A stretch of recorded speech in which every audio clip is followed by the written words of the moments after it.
It's the Hassan Saad Show. Welcome to episode 3. I got Mahmoud right here on my right side. Hi guys.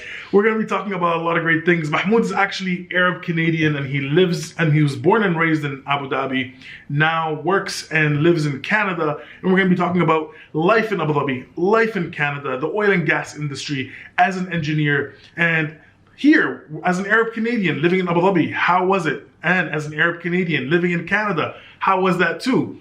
So let's dive right into it. Mahmoud, tell us a little bit about yourself. Hi guys. Hi Hassan. Thank you for hosting me. Of course. Always a pleasure. So like as Hassan was saying, I'm born and raised here, and I've lived this Choifati life, let's say. So shout out to the Choifati people. And I finished my high school here and went to Canada and studied there in Cotton University.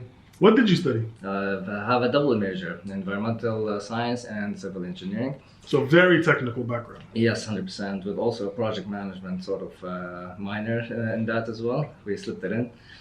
And after my studies, we worked for a little bit in Canada, and I decided to move back to Abu Dhabi. My parents were there, so it was normal these days to move back there. The economy wasn't going too well back in 2014.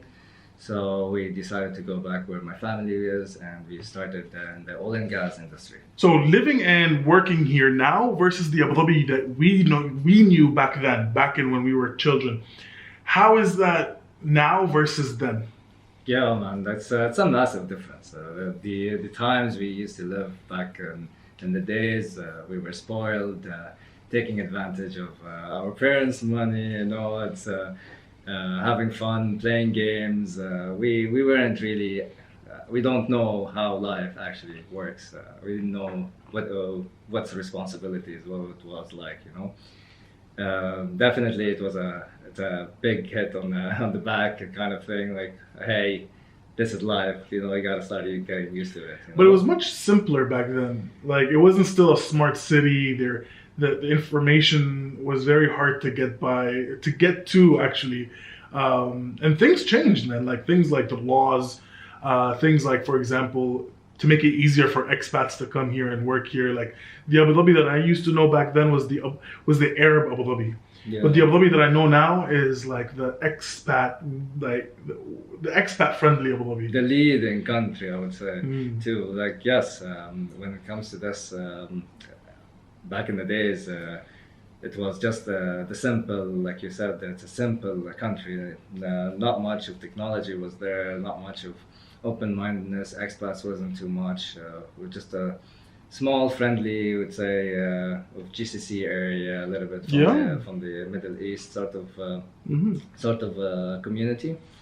And with the leadership of UAE, they've been wanting to be the best at all times. So this the super fast-paced environment that we had here definitely was a huge, massive difference that we've came along. And every couple of months, every year you go back to Abu Dhabi, you see it's completely different. The streets are different. There's new buildings, there's new bridges, new laws. Oh yes, better laws. I'm not saying the old laws weren't good, but updated laws and things that make laws that make things easier for people, and insurance, all that stuff, 100%. Right? Crazy.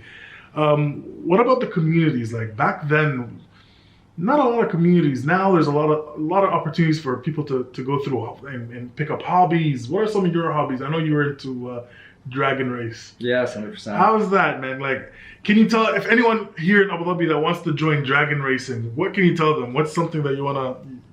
First of all, I'm big on sports. It's been all my life. If you tell me what's my hobby, it's sports. It's always sports. Like, it's not one particular thing. So I'm always competitive about that.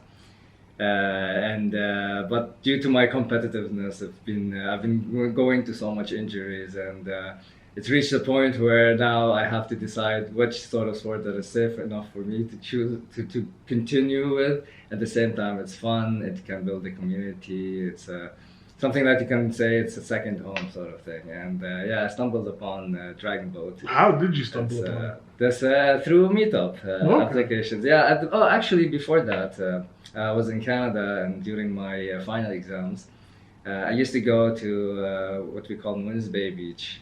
Which one? Moons? Moon's Bay Beach, Moon's Bay. yes. Yeah, you sit down. There's a little picnic. You see the people playing volleyball, beaching, that sort of thing.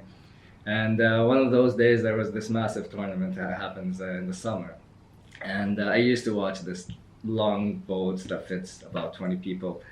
With drums and massive tournament, massive competition, and it got me curious to know a little bit more.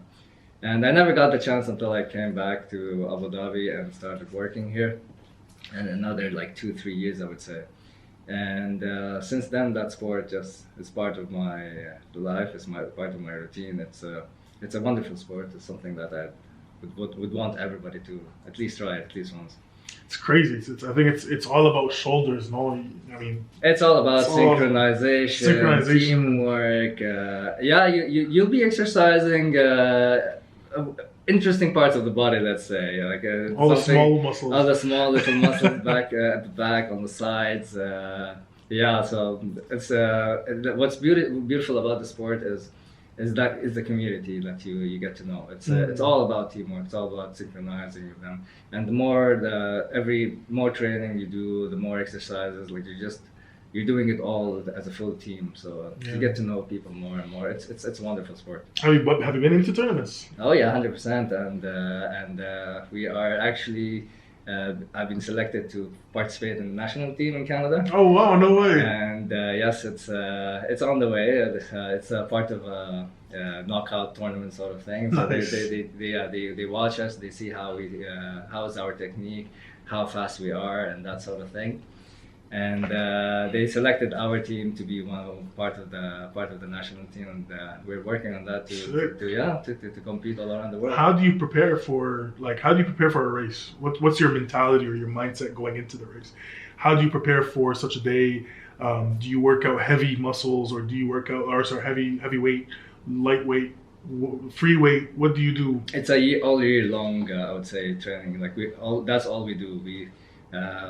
We don't practice for a particular tournament until the last month or two, just to, like you said, like to focus on the aspects or the environment of this tournament, because we have different styles of tournaments. Tournaments can be fast-paced tournaments, like short 200-meter race, 500-meter race. It can be long races like 5Ks or 2K sort of things.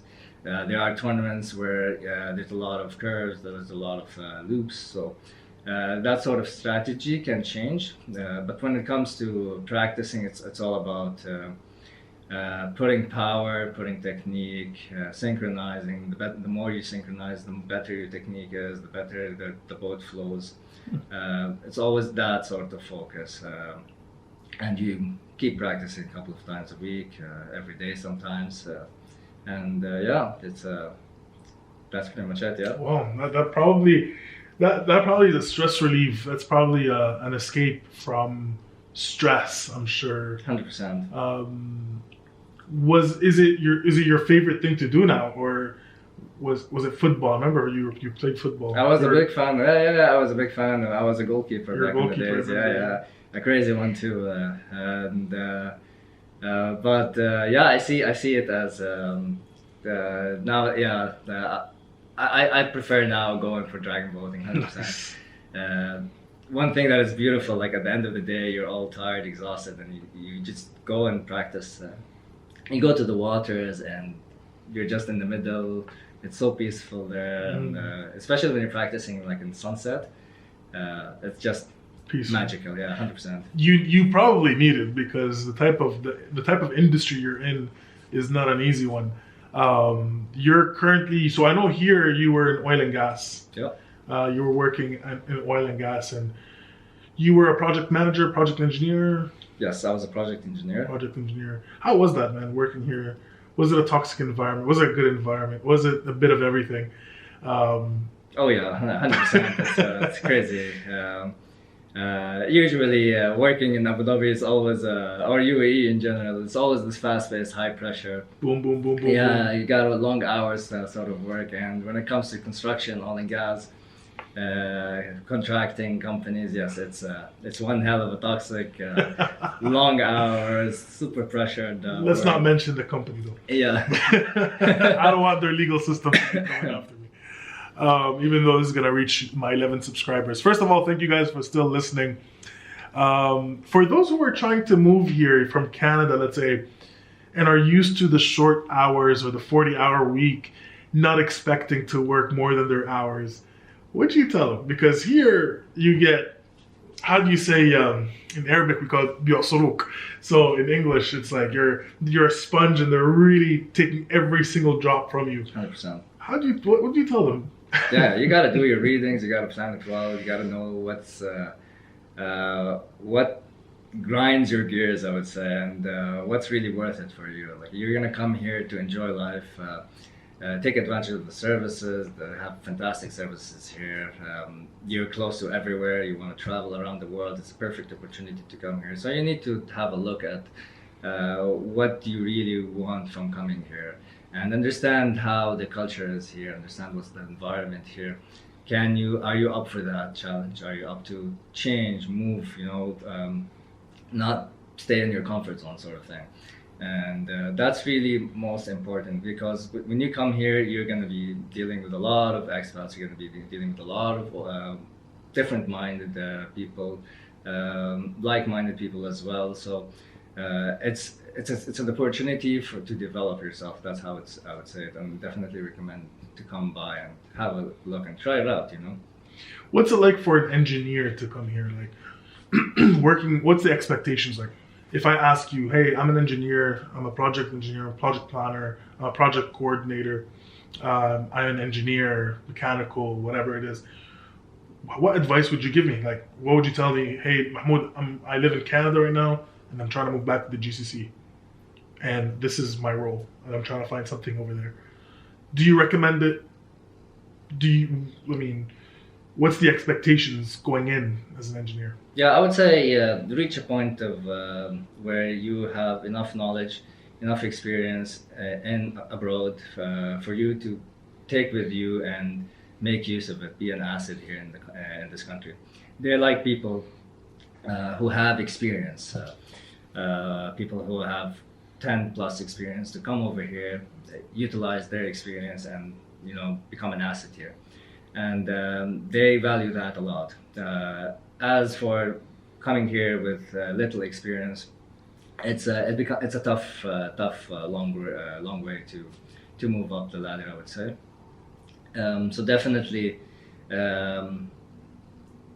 find a niche, find a place where you can take advantage of your skills, take advantage of your experience, and make an impact in this country. Okay, yeah. And what about assimilating back in Canada? You worked here in this environment, and I'm not saying the UAE is a toxic environment when it comes to private industry. They do squeeze a lot out of you, right? Moving to Canada with that in mind, how difficult was it to assimilate? Was it difficult? Was it easy? And for those, was it easy or was it difficult for you to go back? Yeah, for me, I would say from my perspective, because I've worked for a little bit in Canada, and so I touched base on the environment and people. So I understand the culture of the Canadian when I was in university and when I worked for a couple of years there. So me, it wasn't a big jump. It wasn't a big move for me. It was smooth for me, alhamdulillah. Like, this thing wasn't too bad. As a matter of fact, the experience that I got in UAE, I took a lot of advantage, and it really helped me out to become like there's a spotlight on me, like somebody who has an international experience, somebody working in massive projects, mega projects, and to come to Canada where the projects is not as big as here. Definitely, you become the highlight of your department. That some people will start looking at you and start asking you questions: how it's like, what did you learn, how can you utilize your experience from here? And it came to my advantage here. So is it better to move from here to there with experience, or to move from there to here with experience? Yeah, that's a tricky question. Like for me, I would have said stay in Canada, work, get the experience there, and then move to UAE. So you get let's say the what do you call it, jackpot sort of deal, the package. Yeah. With Canadians, it's much slower. Not so experienced, I would say, in doing projects. So. But they do like systems. They do like you to do what you've been asked to do, that sort of thing. In UAE, it's more like yes, do what you're asked to, and plus, and it keeps going 100%. We're always wearing different hats here. There's no such thing as your job role. Yeah. It's funny to me because you know, when I go back home or when I go back to Canada, it's people ask me what I do, and I tell them what I do, and they're like, but that's like, what are you exactly? I'm like, yeah, I'm different roles. And they're like, how is this legal? And when I tell them, you know, how much I work, and they're surprised there's no overtime, and how is this legal? How is this legal? It's funny to me that a lot of people don't understand that concept of. Yeah, I really like in Canada that they understand how the work-life balance thing. And it's becoming it's coming up here in UAE. Like there are some governments, there are some international companies. They're starting to work on that and making it a bit easier in some industries. I would say, definitely not in construction, and I don't see this coming up anytime soon. But yeah, in Canada they respect that, and this is something that is nice to have, especially when you're having a family, and they understand. When work is done, when your hours are done, that's it. Your hours are done. Do your thing, sort of thing. When your hours are done, it's done. Yeah, there's nobody would call you, nobody would text you, nobody would email you. Here you work, depending on what your job is, and depending on how ambitious you are, of course, it's yeah. I mean, I work from 9 to 4:30. That's my official hours, but then I come back home. And I work I definitely have to work because I do dual roles. So I'm a senior business development manager, but I'm also a trainer. And I can't work on my training material at home or during my working hours. So I have to work on it at home. So, and people don't understand. So people are like, wait, you don't get paid for that? How is this legal? Again. But again, what's your advice to Arab Canadians who want to move here? And what is your advice to Arab Canadians who want to move there? Yeah, if you want to come here, first of all, do not come here without something legit, without something on hand. There's no point in coming here. It's when you don't have any work, you don't want to burn your money. It's a small market, super competitive. If you want to stay here just to have fun and burn your money, yeah, go ahead. But to just make a move without any planning, without anything, without any interviews, understand the environment, understand the culture, see what you're expecting. You know, ask people, even through LinkedIn. You know, just pop up a question and see how it goes from there. For Canada, you need to understand the system is slow over there. It's an old system, so. You need a lot of time for you to set up things. Like for me, even as a Canadian and a person who already lived there for some time, me coming back there, it took me a week and a half to to start living, sort of thing. You know, to set up your health card, to set up your. That was even me working already. Like I have a contract and I'm supposed to work right away. To find a house, to make an insurance, you know, that sort of thing. It takes time, and then until everything is all set up, it takes a couple of months, 3 months until you're set. So you always have to have that into consideration. Always plan things for about 4 to 6 months when it comes to a country like Canada. And yeah, like over there, it's a bigger market for you. So. You have a lot of options, you have a lot of flexibility, so you can start applying from here in Abu Dhabi, like to find a position there. A little trick there is to find an address there, to have a number there. So the organization that you're applying for, that you're actually settled already there. It's more attractive for you and for them. So they'll be there's more likely for them to contact you than you just to say, oh, I'm still living in Abu Dhabi and I'm applying to Canada because I'm interested in Canada, sort of thing. No, just apply as if you are already there. You have a number, you have an address. When they contact you, oh, I'm already here. I'm in Canada. I'm already settled. I'm just taking a vacation, sort of thing. You know, that's how it works there. They feel more confident, more comfortable to deal with a guy who's already there.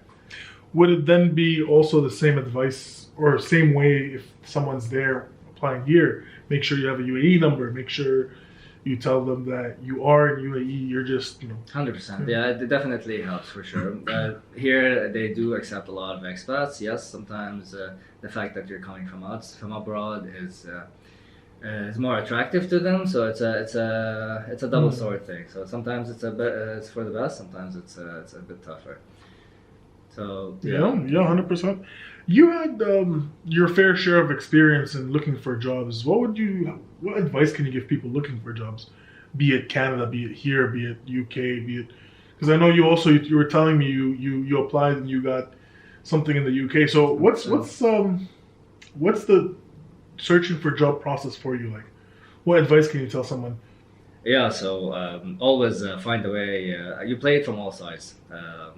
LinkedIn is always the biggest source for me. Finding candidates, recruiters, talent acquisitions, all these players. Getting to know them also. It takes time to get to know them. You invest time in getting to know such recruiters. They're the ones who later on will help you out. They'll shoot you a message in just a blue moon sort of thing, scenario, and tell you like, hey, we got this position. Are you interested? You know, that sort of thing. It works. Applying for jobs, yes, LinkedIn as well. Knocking on doors sometimes works. You just play it all by the ear, sort of thing. Looking at the companies itself and the organization, check their career websites. It always works. Yeah, that's how I see it. That makes sense. I guess recruiters is always the way to go. So it's like go on LinkedIn, kind of search. LinkedIn is everything, man. Honestly, for sales, for marketing, for I guess recruit or for searching for a job.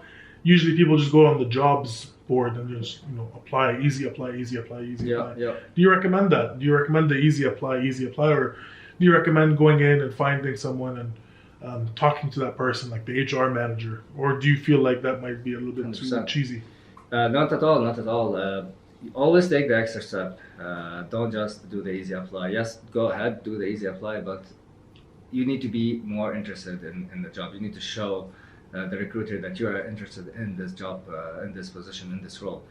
And going that extra step always is going to help, like sending a message to the recruiter that shows in the job title, or finding that recruiter that can help you out, texting them, going to them, just shoot out a message to them, tell them, hey, I'd like to have an appointment with you, I'd like to have a chat with you, I'm interested in this and that, like always that extra step would pop up, it will put the spotlight on you.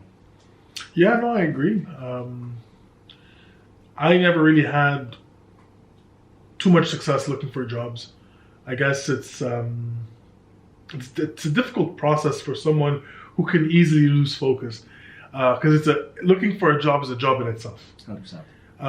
What gives you that focus? What I mean, for someone who, as an engineer, definitely you have to be very attention to detail oriented, and you need to look at everything from dot every I and cross every T. What are some ways you can help others through your organizational skills? What advice can you give others to help them with their organizational skills? What do you do? 100%. This thing is something that I used to be back in the day, like sort of guy who just applies for everything. I never had this focus on, I would like to move up the ladder, become a project engineer or a project lead. I was just this sort of guy who just applied for everything. Whether it's in design and infrastructure and planning and cost, it doesn't matter. Just apply, sort of thing. No, that's not the thing. I would say it's a waste of time. No, focus on your your strength. You know what you're good at. You're good at communication. Are you good in presenting? Are you good with time management? Whatever it is, list them down and put that as your brand. This is place it there out there. Put it in your CV when you're doing this interview. Show them this is what I'm here to do. This is what I'm going to offer for you guys. Regardless of the projects and the experience that you have, you can also, of course, show it out and put it out to the recruiter. But there's always, don't demean what your strength. Like, know what is your strength. Get to know yourself. Get to know what you can offer, because everybody is unique. Everybody, like I used to think, being detail oriented is a thing that I would assume everybody would have. But no, you realize that the speed that I have in catching or observing things that happen on site, for instance, not everybody can do that. There's a lot of people who just pass by the site and there's so much issues going on and they just don't realize it's actually an issue. So know what's your value, know your strength really well, have it listed down, and make sure to emphasize on it and make sure to speak it out loud, to the recruiter. This is your strength, this is your asset, that's what you're worth. Right on. But from a life perspective, let's move, like, from a life perspective, what would you tell, or what advice would you give those who are trying to structure their day or trying to structure their life? Do you do that? Like, is your day structured? Or when you travel, do you have an itinerary and you have everything planned down? Oh, yeah. You're a blue type. That's a blue type personality, someone who's very, detail oriented and very data oriented. So how do you do that? How do you plan your day out? Not just only that, like my father is like a planner. So my life has all been just planning and planning. What we say is set a plan to plan, sort of. Set a plan to plan. Yeah, like total opposite. Even if the plan doesn't go well, you still have a plan to move forward, to just like get along. As long as you focus, as long as you have what's the vision there, what's the goal, keep following it. From my perspective, I like to do two things: end of the day and start of the day sort of plans. Once you're done from work, before you leave the office, just sit down with yourself, have a to-do list sort of thing. Or go to your calendar and start punching these little boxes and writing down what to do. Whether it's to call your wife, it's to do some groceries, any job related work to do sort of thing, anything that's important. Write it down immediately. Put reminders. Put things on your calendar. It always works. The amount of time you save from this is insane. Same thing when you wake up, right? Or right before you sleep as well. Have those, look at them, see that, okay, this is what I'm going to be doing first thing in the morning. I'm going to go jump out of bed. I'm going to do this, for instance, this new breakfast that I have in plan. Immediately, you wake up excited. You wake up and you have something in your mind to do. Not just waking up and being sluggish, and lazy and like, oh no, I'm just another day sort of thing to start. So no, like, have something in your mind, know what you're going to be doing. It's always worth that little effort. And it shouldn't take you more than 20 minutes just to set this up for you. And it makes it worthwhile for sure. Never hit the snooze button.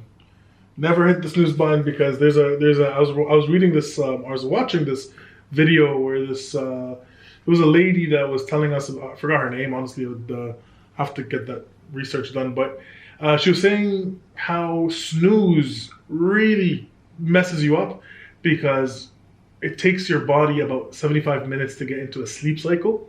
So when you sleep and you wake up sluggish, it's not because that's the quality of your sleep, it's because you've been hitting the snooze button. And we're all guilty of this, right? So she was saying that no, instead of hitting that snooze button and going into a sleep cycle and you don't even finish, because it takes you 75 minutes to complete a sleep cycle, to go into deep sleep, and you're, in 9 minutes or 10 minutes snooze, you wake up alarmed, you're sluggish. So when you don't do that and you wake up right away, you might feel it's difficult in the beginning, but then once you start waking up, it's so much easier, and it's just takes your body to a whole new level of energy and excitement. I guess planning. Tell us what do you guys think in the comments below? How do you guys plan for your day? And is there something that you'd like to share with us? Habit trackers, bullet journals, anything of that sort that you guys do, best practices that you can share with everybody. But that is awesome.